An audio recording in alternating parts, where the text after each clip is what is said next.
It was good practice. Guys, it's always cathartic to be back out on the practice field after you've suffered disappointment. And, obviously we want to do better. We got, as I said yesterday, absolutely zero quit on this team. We're going to fight.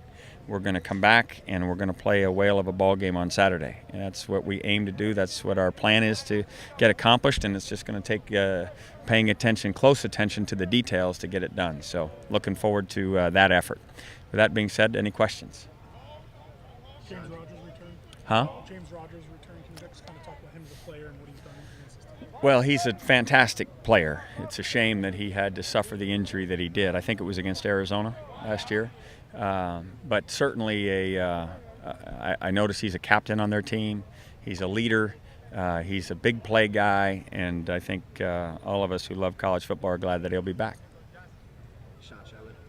Sean Scheller had surgery today to repair the break in his arm. It was a little more complicated than first hope. We hope that he can get back, and we'll remain optimistic, but it'll be close.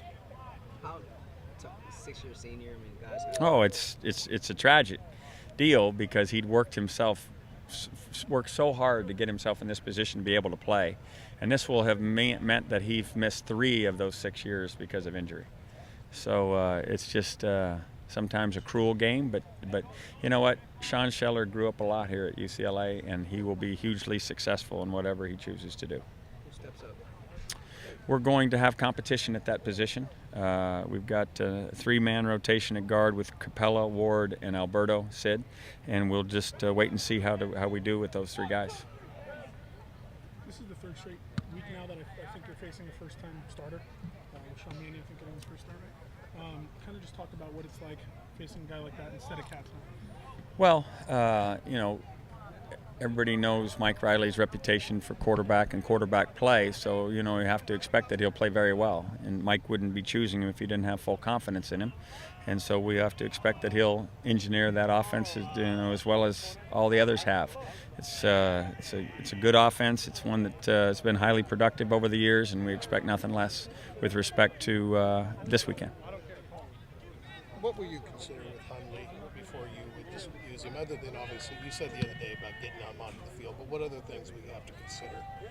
Well, I mean, you want to make sure that it's productive time. You want to make sure that every decision I make has to be not only best for our team but also best for the individuals. And Brett Hundley is a young guy that's chomping at the bit, like all young guys. But sometimes patience is a virtue. But if there's things that he can do to help us and dimensionalize us as an offense, then you have to consider that. But you can't consider it until he's ready to play. Is he ready to play? He's getting closer. We have to use a lot of reps to get that fully done, and we don't have the luxury of those reps when you're in the midst of a season where you got 1 week to prepare for an opponent. So we're trying to get him a few extra reps and see where that leads us. With Hundley's, with Brio stepping into the number 1 spot, does right. it change Hundley's situation at all, or? No, his role is still the same in terms of just trying to keep raising his football intelligence and his acumen with our offense. I mean, it instills, no matter who's playing quarterback, it's difficult to get the third one ready. Tony Dyson status right now? Tony's, we're trying to nurse that.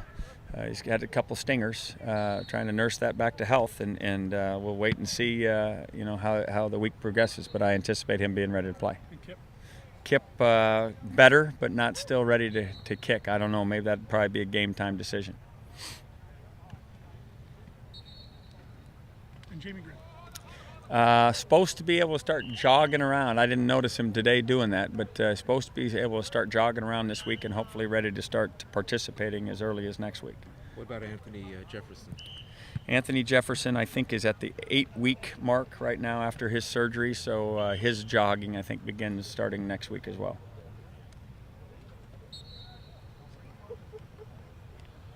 Everybody good? All right, thank you.